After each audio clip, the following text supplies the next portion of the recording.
Romanos capítulo 15, versículo 16. Acharam aí? Romanos capítulo de número 15, versículo 16. Diz assim a palavra do Senhor: para que eu seja ministro de Cristo Jesus entre as nações, no sagrado encargo de anunciar o evangelho de Deus, de modo que a oferta deles seja aceitável, uma vez santificada pelo Espírito Santo. Obrigado, Senhor, por essa manhã onde podemos te louvar, exaltar e glorificar o seu nome. Agora pedimos que tu continues, Senhor, a falar no nosso meio, a falar aquilo que está no seu coração para nós nessa manhã. Continua falando conosco aquilo que o seu coração tem para revelar a nós nessa manhã. Revela-nos mais a sua palavra, Senhor. É o que nós pedimos, agradecidos em nome de Jesus. Amém. Ontem o nosso encargo, através da palavra, foi basicamente uma palavra relacionada àquilo que a gente chama de doutrina da salvação. Né? Onde então nós vimos que a verdadeira salvação está baseada na pessoa do Filho de Deus. E nós vimos que o Filho de Deus, ele não só mostra a salvação para nós, mas ele também mostra os meios pelos quais ele veio nos salvar. Então a maneira que Deus usou para nos salvar está baseada, ontem nós falamos, naquilo que a gente entende como bondade de Deus. Ou seja, nós entendemos que Deus é bom. Por Deus ser bom, ele enviou o seu Filho para morrer na cruz em nosso lugar. E também vimos por que essa bondade de Deus precisou ser manifesta como o Evangelho para nós. É que nós éramos extremamente pecadores e somos, mesmo depois de regenerados, nós ainda somos extremamente pecadores. Como Paulo mesmo diz que todo o homem pecou, toda a humanidade pecou. E, consequentemente, todo homem agora ele está desviado da presença de Deus. Todo homem está fora da presença de Deus. Então Deus manifestou-se através do seu próprio Filho, como eu falei ontem em Corinto, que Paulo diz que Deus estava em Cristo reconciliando consigo o mundo. Então quem veio para nos alcançar, nos atrair, nos buscar de novo, foi o próprio Deus na pessoa de Jesus Cristo. Isso não é belo? Que o Deus eterno, ele deixa a eternidade e se manifesta, como nós vimos ontem em João capítulo 1, versículo 14, quando ele diz que o Verbo se fez carne e habitou entre nós cheio de graça e de verdade. João diz que vimos a sua glória como a glória do unigênito do Pai, o Filho único. Mas João 18 também diz assim, ninguém jamais viu a Deus, ninguém, até Jesus via este mundo, ninguém sabia como era Deus, qual é a forma de Deus, como Deus caminhava, como Deus falava, como Deus procedia, mas em Jesus nós encontramos Deus, amém, irmão? Em Jesus você encontra a pessoa de Deus. Você quer conhecer Deus? João 14,6. Eu sou o caminho, a verdade e a vida. Ninguém vem ao Pai, ninguém vem.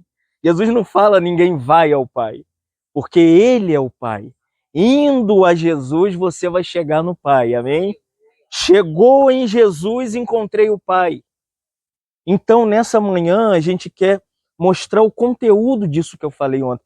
Ser salvo é isso, é entender o Evangelho, compreender o Evangelho. O Evangelho apresenta a Deus que nos enviou Jesus, mostrando a sua bondade. Nós éramos pecadores, Ele nos justifica, Ele nos dá fé. E ontem nós entramos naquilo tudo. Não precisa ir para o céu para trazer do alto a Cristo, nem descer ao abismo para encontrar o Senhor. Paulo diz, a palavra está perto de ti na sua boca e no seu coração. Se lembra que eu enfatizei o coração? Contei a história de Davi, quem era Davi, Deus encontra Davi, Deus unge a Davi. Davi mesmo sendo pecador, mas ele era um homem segundo o coração de Deus. Isso é belo, irmãos. E aqui agora, Paulo, diante desse peso que a gente chama na teologia de encargo, Paulo tem um encargo. E o encargo de Paulo, no capítulo 15 de Romanos, versículo 16, ele diz belamente, olha, eu me tornei ministro para pregar o evangelho a todos os povos, aos gentios, no sagrado encargo de pregar o evangelho de Deus. Mas o que é isso? Evangelho, a gente passa em frente a lugares, está escrito lá, igreja evangélica, né? Aí você encontra um irmão, você fala, você é evangélico, né? Não tem. Mas poucas pessoas saberiam definir o que é o evangelho. O que é o evangelho? O evangelho, se você quiser, vai em Romanos capítulo 1, nós vamos detalhar o evangelho. Do capítulo 1, versículo 1 ao 4, Paulo diz que ele é servo de Jesus Cristo, o evangelho primeiro. Precisa de uma pessoa para pregá-lo. Então Deus tem que encontrar um homem chamado Paulo. Quem era Paulo? Paulo, ele era um perseguidor da igreja. Ele matava os crentes. Aonde ele descobria que havia uma reunião como a nossa, ele arrombava o portão, entrava, prendia os crentes e matava os crentes. Mas numa dessas empreitadas em que Paulo, esse Paulo, esse Paulo, ele está indo para prender os crentes lá em Damasco. Era uma igreja local. E quando ele está indo, de repente, em Atos capítulo 9, ele está ali com a sua tropa para prender, que ele considerava os crentes como marginais, discípulos de Jesus, e não eram vistos como pessoas boas. E Paulo, naquele caminho, de repente, ele viu uma luz. Está vendo a luz do sol? Ele viu algo. Se você fitar o sol, com esse solão de 40 graus que tem, né, estado em nosso estado, você fica cego. E nesse momento que aquela luz iluminou Saulo, ele ficou cego. E ele caiu por terra. E ele ouviu uma voz que dizia: Saulo, Saulo, por que me persegues? E ele estava perseguindo a igreja, mas o Senhor falou para ele: por que você está me perseguindo, Saulo? E Jesus se apresenta. Ele diz: eu sou Jesus a quem tu persegues. Irmãos, que maravilha. Esse Saulo no grego significa uma pessoa grandiosa. Ele era alguém muito grande, com seu exército, com seus centuriões. Ele comandava exército para assassinar as pessoas. Mas quando ele tem um encontro com Jesus, quando ele vê a luz no caminho, a voz do céu, e a voz diz para ele: entra na rua direita, porque lá você vai encontrar uma casa onde vão estar te esperando. E ele entra naquela casa. E num período de 3 dias, ele fica jejuando, sem comer e sem beber. E de repente chega um irmão do meu tamanho, pequenininho. E ele entra naquela casa, o nome desse discípulo de Jesus era Ananias. Quando ele chega lá, ele olha para Saulo e diz assim: Saulo, irmão! Aleluia, irmão! Ele tinha se convertido no caminho de Damasco. O grande Saulo, ele agora é converso de Jesus Cristo. Ele agora é discípulo de Jesus Cristo. E ele diz: Saulo, irmão, levanta! Primeira coisa que a conversão faz na nossa vida é nos erguer das trevas. Tirar a gente do mundo, do pecado, tirar a gente do eu, tirar a gente debaixo da dinastia do diabo. O Senhor nos liberta, irmãos. A verdade nos liberta. Ela transforma o nosso ser. Levanta, recebe o batismo, invocando o nome dele. E naquele momento as escamas dos olhos de Saulo caíram. E agora você tem ele se apresentando não mais como Saulo. Agora ele diz: eu sou Paulo. No grego, Paulo significa um homem pequenininho. Que lindo, né? Saulo é um homem grande. Paulo é um homem pequeno. Ele diz assim: eu sou doulos no grego, eu sou escravo. O evangelho, a primeira coisa que o evangelho faz comigo, com cada um de nós, é nos tornar escravo de Jesus Cristo. O evangelho não te torna uma pessoa egocêntrica. Uma pessoa que se julga superior aos outros. Ah, eu sou o pastor. Ah, eu tenho um ministério gigante. Irmão, esquece isso. Se o Senhor te chamou, Ele te chamou como escravo dele. Amém? Como servo. Aquele que a palavra aqui tem um significado de como se fosse um garçom, a metáfora. É alguém prepara o alimento lá e depois precisa de alguém que sirva. Paulo se apresenta como servo de Jesus Cristo, mas olha só, ele diz chamado. Amém, irmãos?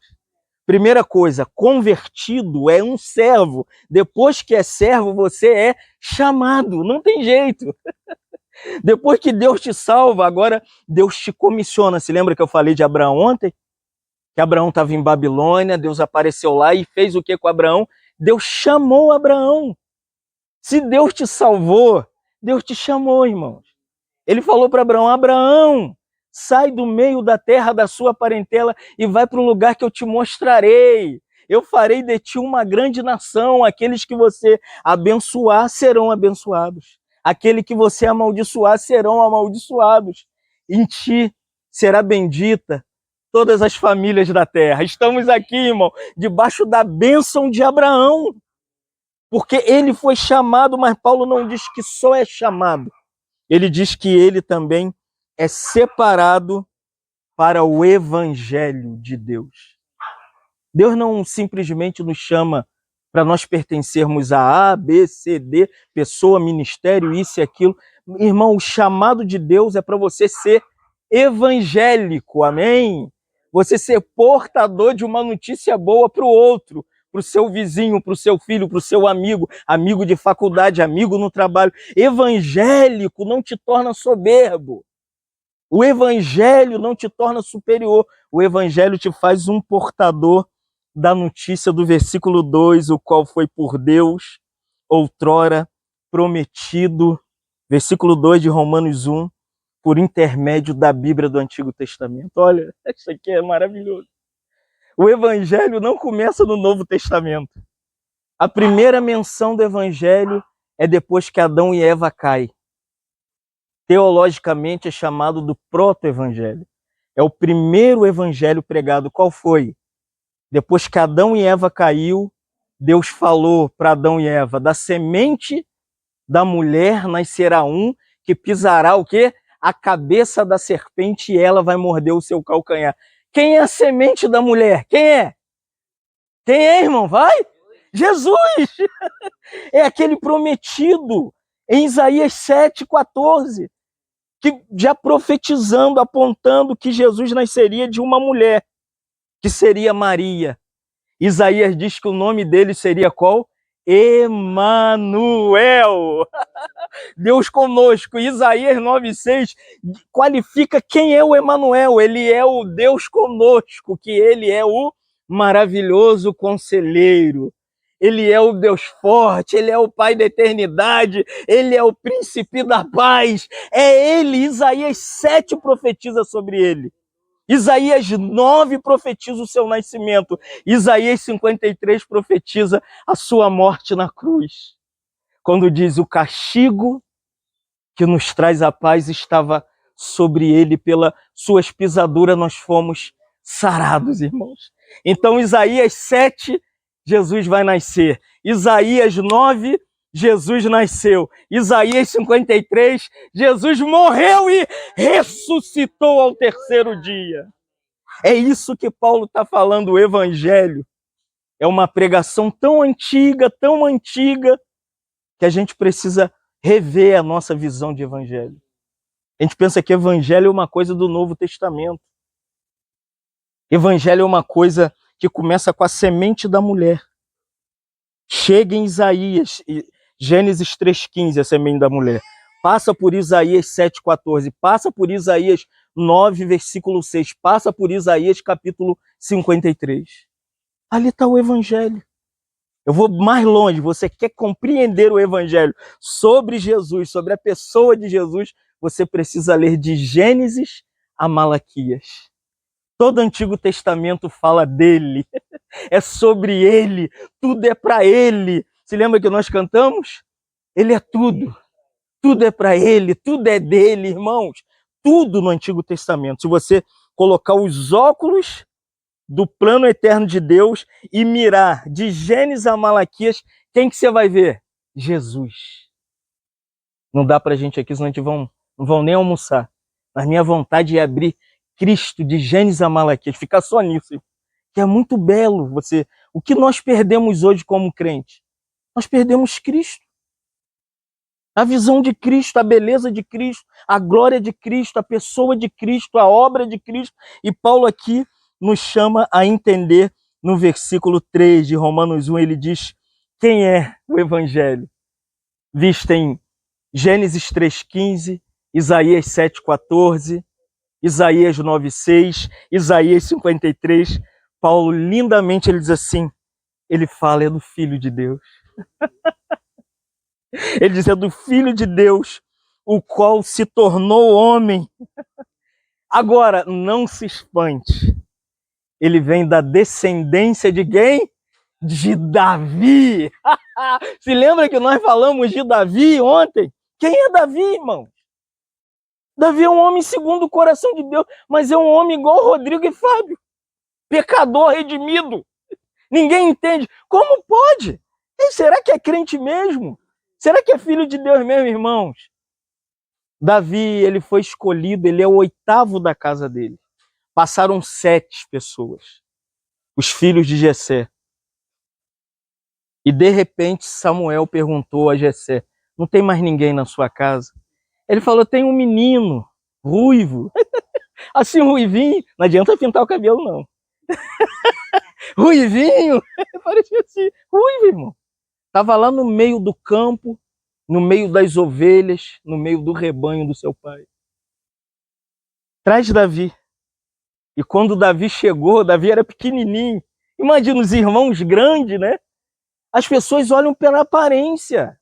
Eu cheguei num lugar cheio de irmãos. E eu cheguei de camiseta com a minha famosa mochilinha preta e entrei. Aí o irmão que estava na porta falou assim, cadê o Fábio Falcão? Eu falei, sou eu. Aí falou, é você? Sou eu. Os homens olham a aparência. Pessoas querem ver coisas externas. Pessoas acham que a gente tem que ter cara de crente, a Bíblia de crente, a roupa de crente.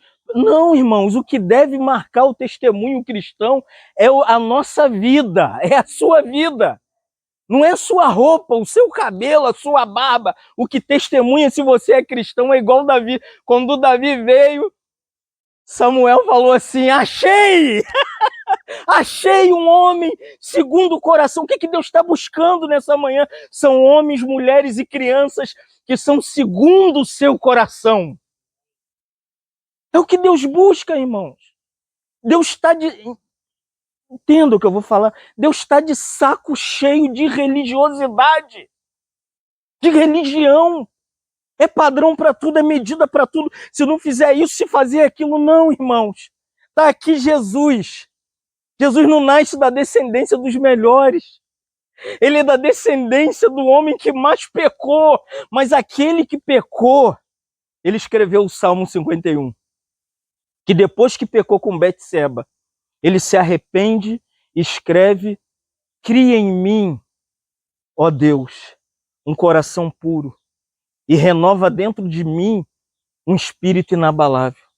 Me lava com isopo, me torna, é o hino que nós cantamos, me torna mais alvo que a neve, Senhor. Davi era um homem segundo o coração de Deus, porque ele se arrependia, irmãos. Deus não quer a sua aparência, Deus não quer a sua motivação, Deus não quer seu status quo, Deus quer o seu coração, amém, irmãos? Entrega seu coração para o Senhor, e está aqui Paulo dizendo, Jesus vem da descendência de Davi, ele encarnou-se, ele vem como descendente direto de Davi, porque Jesus ele tinha que ser rei, amém? Tinha que vir da dinastia real, só que quando ele vem não parece rei. A questão é essa, todo mundo esperava um homem nascendo num palácio, nasce um bebê numa manjedoura. Não é estranho?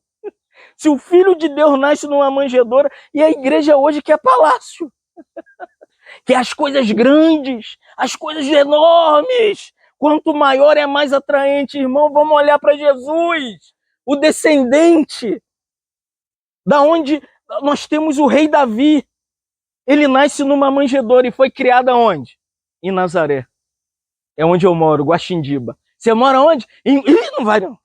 O Brejal é brabo, Brejal tem traficante, é tiroteio. Irmãos, mas nós somos igual a Jesus, irmãos. O que a gente busca é simplicidade no evangelho. A gente não quer ostentar, mostrar o que nós não somos, aquilo que nós não temos. O que nós queremos é declarar para todas as pessoas que assim como o Filho de Deus também nós somos. Simples, Jesus falou assim: vinde a mim todos vós que estáis cansados, Mateus 11:32, que eu vos aliviarei. Olha que lindo agora. Aprendei de mim, porque eu sou manso. O que Jesus era? Fala. Humilde de coração. Essa é a dificuldade da igreja hoje. É humildade de coração. É tanta ostentação. É tanto isso, é tanto aquilo que é difícil você congregar em certos lugares. Eu fui em um que eu cheguei, hoje eu estou de bermuda, mas quando você vai em algum lugar, falei, Senhor, nem minha roupa cabe aqui. Todo mundo tão bonito. E eu ia pregar na noite. Se a gente não tem a palavra, a gente está envergonhado, irmão. É tanto status. Eu falei, gente, dava para pentear o cabelo no chão. Falei, rapaz. Mas aqui nós estamos diante do descendente de Davi, que nasce numa manjedoura, é criado em Nazaré, e quando os discípulos perguntam assim, Senhor, nós queremos repousar na sua casa. Quem tem casa aqui, levanta a mão e dá glória a Deus, amém? Você tem casa? Então tá legal, porque o Filho do Homem não tinha onde reclinar a cabeça, ele não tinha casa própria. A gente que quer uma casinha própria, né? A gente quer tudo pronto, ele não tinha. A casa que emprestavam para ele era em Betânia. Era a casa de Lázaro, Maria e Marta. Ele pregava em tudo quanto é lugar. Recebia uma ligação espiritual. Ih, Jesus, como que você está? Estou cansado. Vem para Betânia. O nosso verdadeiro lar é Betânia. É a igreja. O lugar para você viver, morar, estar, é na comunhão, é na comunidade, é no aconchego. Nós estamos aconchegados desde ontem. Ontem, se a gente não se expulsa, Rodrigo não ia deixar a gente embora, irmão. Porque nós estamos em Betânia. O Filho do Homem não tinha uma casa. Vocês sabem que eu estou na luta por uma casa, né? E eu, às vezes, chego em casa e falo, ah, Senhor, é tão bonita. Eu queria só uma Betânia. E ele repousava ali e ia pregar o evangelho. Então, irmãos, é isso que Paulo chama de evangelho. O evangelho encarna a simplicidade de Jesus Cristo. O que é o evangelho? A coisa mais simples que você puder se tornar como evangélico, evangélica, seja como Jesus. Não se prenda a nada. Não se prenda a bens materiais, riquezas terrenas. Não se prenda a prosperidade. Ontem nós falamos, quer ser próspero? A famosa frase que virou um jargão entre nós é vá trabalhar. Quer ser próspero? Vá trabalhar. Se você não nasceu na família Diniz, 99% de você ser igual o Fábio Falcão. Comecei a trabalhar com 12 anos e trabalho. Quem nasceu na Diniz, já ouviu falar do Grupo Atacadão? Se nasceu na Diniz igual ela, ah, filho, Atacadão é deles. Se nasceu na Diniz, o Grupo Açaí, 90% do Grupo Açaí, vocês não sabem, né? É da família Diniz também. 70% do grupo Pão de Açúcar é da família Diniz também. Então, nasceu na família Diniz, o que é? É rico. A gente não pode, numa pregação, se ele estiver, falar vai trabalhar. Mas para nós que somos discípulos de Jesus, não temos nada, o Senhor tem nos abençoado, amém? O Senhor tem nos abençoado, irmãos. Olha eu com a minha barriguinha. E perde barriga, e volta a barriga. Porque é bênção. Ontem nós comemos 5 bolos.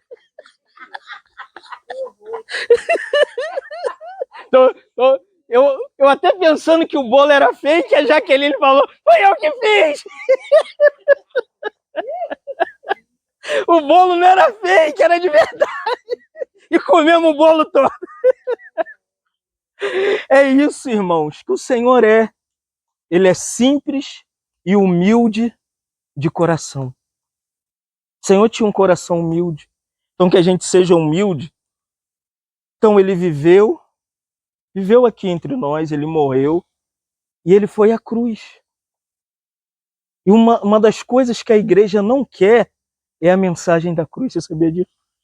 Por isso que tiraram aquelas hinos assim, como amo a mensagem da cruz, até morrer, eu a vou, não cantam mais.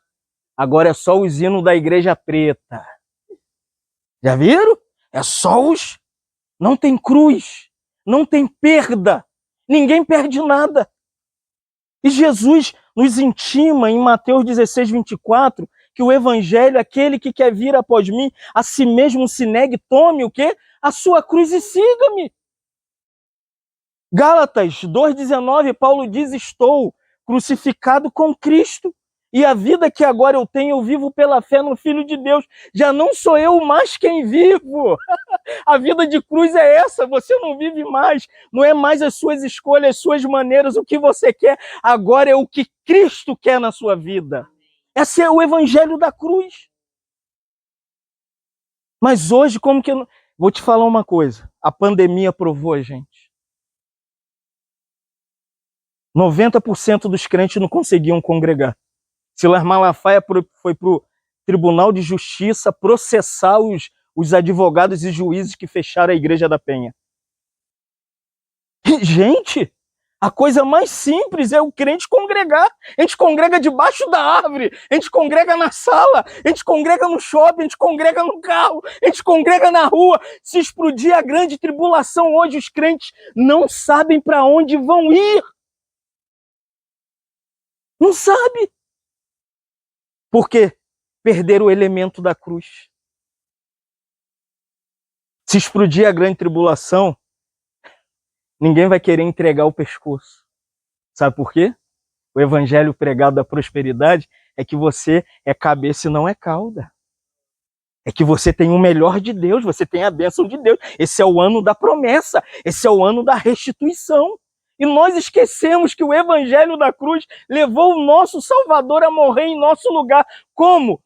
Num jardim de flores? Foi, irmãos? Qual era o nome do lugar? Gólgota. Você sabe o que é no hebraico? É o lugar da caveira. Levaram ele depois de colocar-lhes uma roupa de palhaço. Você tem noção, irmãos? O Filho de Deus incriado, o Verbo eterno, que nunca experimentou o pecado. Colocaram ele com uma roupa de palhaço igual daqui em março. Você vai ver aquela roupa de bate-bola. Foi aquilo que botaram no seu Salvador. E cuspiram no rosto dele. E colocaram uma coroa de espinho. Não é a coroa de espinho do Henrique Cristo, não já ouviu falar no Henrique Cristo? Aquele falso profeta? A coroa de espinho dele, o espinho é para fora. A de Jesus, o espinho aqui penetrou o seu crânio. A gente não tem noção, irmãos, do que a cruz significa. Sabe por quê? Tiraram o evangelho da cruz da igreja. Então você vai sentar lá no culto, num domingo como esse, e não vai ouvir o evangelho que Cristo foi crucificado para te salvar. Só promete riqueza, bênçãos, bens materiais. Que é isso? Trabalha. Mas o evangelho é o evangelho que mostra que Cristo foi crucificado em nosso lugar, levando os nossos pecados. Como Isaías 53 diz, o castigo que nos traz a paz estava sobre ele e pelas suas pisaduras nós fomos salvos. Colocaram ele na cruz, junto com 2 ladrões. Olha, Imagina, ele é o Deus antes de Gênesis 1:1, que diz no princípio, criou Deus os céus e a terra. Nunca teve uma ofensa, um ataque. Sempre soberano em toda a eternidade, de repente, está o Filho de Deus sendo blasfemado na cruz. A ponto de passarem perto da cruz e disserem assim: se tu és o Filho de Deus, desça da cruz e salva-te a ti mesmo.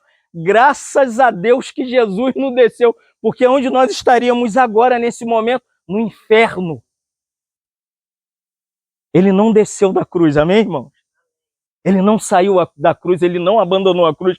Então não largue a sua cruz, amém? Está sofrendo? Dá glória a Deus. Está passando um problema? Dá glória a Deus. Está com dificuldade financeira? Dá glória a Deus. Não tem comida? Dá glória a Deus. Irmãos, a gente tem que resgatar de volta o evangelho da cruz. A cruz. Nós esquecemos da cruz. E quando você pega a Bíblia é uma narrativa da cruz. Toda a história de Mateus, Marcos, Lucas, João é sobre o Cristo que foi crucificado. E a cruz nos salva, amém? Um dos ladrões questionou o Senhor e o outro virou para ele e falou assim: acaso nós não temos motivo para estar aqui crucificado? Será que você não atina que nós vivemos a vida inteira em pecado e ele é justo? Esse homem que está aqui do nosso lado, Jesus não tinha pecado nenhum. Sabe qual era o pecado de Jesus? É porque ele curou enfermo. O pecado era esse. Libertou cativo. O cego de Jericó: vem, que querem que eu te faça? Eu quero ver. Vai, filha, a tua fé te salvou. Ele só fazia coisas boas. Está o homem da mão ressequida no templo, em Marcos 5. Jesus entrou lá, vem para o meio. Erga sua mão. Jesus curou aquele homem. Jesus entra num casamento. Acabou o vinho. Aí Jesus olha e fala: cadê o... Acabou. Ele vai, traz aqui, traz as vasilhas com água. E ele ora e transforma a água em vinho. Ele passou a vida inteira operando sinais, maravilhas e prodígios e glorificando o Pai e mostrando para a humanidade que ele era o Filho de Deus. Agora ele está na cruz por isso. E o soldado, um dos ladrões, diz para ele assim: Senhor, aleluia. Entendeu por que eu estou falando da cruz? Porque a cruz salva. Amém, irmão? A cruz salva. O ladrão na cruz, ele diz assim para o Senhor: Senhor, lembra-te de mim quando entrares no seu reino. Aleluia! Viveu a vida toda pecando, mas ele era para salvação. Ele era eleito. E naquela cruz o Senhor virou para ele e falou assim: meu filho, ainda hoje te digo que você estarás comigo aonde? No paraíso, irmãos! A cruz nos salva e nos dá o caminho do paraíso. E o Senhor morreu, terminando versículo 4 de Romanos 1. Depois que ele morre, Paulo diz que ele foi declarado. Não sei se você sabe disso, eu estou pregando o evangelho. Isso que eu estou falando é o evangelho. Depois que ele morreu, vocês sabem que ele foi sepultado, né? O que aconteceu nesse período que Jesus foi sepultado? 1 Pedro diz que ele foi lá e pregou os espíritos em prisão. Você sabia que ninguém saía da morte? Estava lá Abraão, Isaac, Jacó, Enos, Abel. Todo mundo estava na morte. E quando Jesus morreu, Satanás falou: peguei ele. Ninguém saía da morte. Ninguém, irmãos. Você sabia disso? Mas Deus Pai tinha um trunfo na manga. Satanás não conhecia a palavra ressurreição. Ninguém saía da morte. Quem saiu no Antigo Testamento, está vivo? Morreu. Só 2 que não morreram: Elias e Enoque. Amém? Elias foi levado numa carruagem de fogo, está voando até hoje, ninguém vê. Mas está voando. no mundo espiritual. E Enoque andou com Deus e Deus o levou para casa. Fora desses dois, morreu, sepultou, Satanás batia a palma. Não sai mais. E de repente entrou o Filho de Deus na morte. O diabo falou, não sai mais. Primeiro dia ele não sai, segundo dia ele não sai. Num domingo como esse, o inferno começou a balançar e Jesus, ele ressuscitou! Ele venceu a morte, irmãos. É por isso que você pode ser salva. Flamenguista, você pode ser salva. Aleluia. Da NBA, pode ser salvo. Qualquer homem pode ser salvo, irmãos. Ele ressuscitou. A questão toda é que o diabo ficou, mas como ele saiu daqui? Era cartada da manga de Deus. A ressurreição, terminando, Paulo diz, depois que ele ressuscita, ele é declarado filho de Deus com poder. Olha só, Paulo diz, versículo 4, segundo o espírito de separação, de santificação, de santidade, pela o quê? Ressurreição dos mortos, a saber, Jesus Cristo nosso Senhor. Dentro desses 4 versículos está a história do Evangelho. Jesus nasceu, profetizado, se lembra do Antigo Testamento? Gênesis 3,15, Isaías 7, Isaías 9, Isaías 53, concluído na encarnação dele. E eu contei a vida dele. Contei o que ele fez, cada período, até ir à cruz. E o que a cruz faz? A cruz salva. A cruz salvou um dos ladrões. Introduziu ele no paraíso. E quando Jesus morre, ele desce, estou resumindo a pregação do Evangelho, ele desce ao inferno. E ninguém saía do inferno. Mas agora eu vou te dar uma notícia. Se o Senhor te chamar hoje, você vai direto para o seio de Abraão. Glória a Deus. Você tem noção, irmão? Você não morre mais. Você sabia disso? Se creu em Jesus, Rodrigo, Jesus falou assim, você não sabe quando questionaram eles, os saduceus, que não criam na ressurreição. Jesus era demais, né, irmão? Jesus falou assim, vocês não sabem que Moisés falou que Deus não é Deus de mortos, que ele é o Deus de Abraão, Isaque e Jacó. Jesus quis dizer que todos eles estavam vivos em Deus. Então, se nós dormirmos, nós entraremos na parte boa do seio de Abraão e ficaremos lá. Minha mãe já está lá há 30 anos. Seu pai, quanto tempo? Bastante tempo. A mãe da Joana, quantos anos? 10 anos. Tem uns que estão lá há 1000 anos. Mas a promessa é de 1 Coríntios. Paulo diz assim, aonde está a morte? A sua vitória. Aonde está a morte? O seu aguilhão. A morte era um aguilhão para nós. Ferrava a gente, a palavra é essa, traduzida. A brasileirada, ferrava a gente. Mas Paulo diz assim, tragada, Foi a morte. Tragada Foi a morte pela vitória. Aleluia. A ressurreição de Cristo Aleluia, Senhor. é a nossa vitória final. Aleluia, aleluia. Nunca mais ficaremos na morte. Aleluia. Por isso, se o Senhor me chamar, não vai lá pro velório ficar de bobagem, não. Joga o corpo lá e fala, o Fabinho morreu na esperança da ressurreição. Não perde muito tempo, irmãos. Negócio de sepultamento. Teve uma agora, a Bispa Keila, da Assembleia de Deus do Brás, tadinha, ficou lá com o corpo da mulher lá. 4 dias com aquele corpo lá. Tá mais ali não, irmão. Tá no seio de Abraão. Tá dormindo, igual quando o Senhor falou em João 11, para Maria e Marta, quando elas chegaram e perguntaram, o que aconteceu? Você não chegou? E Jesus falou assim, gente, ele dorme. Aí Jesus chorou e falou claramente, agora, segura. João 11, 25, Jesus falou, eu sou o quê? Vamos falar? Eu sou a ressurreição. Você já ressuscitou, amém? Só vai cumprir escatologicamente no fim. Te louvamos nessa manhã.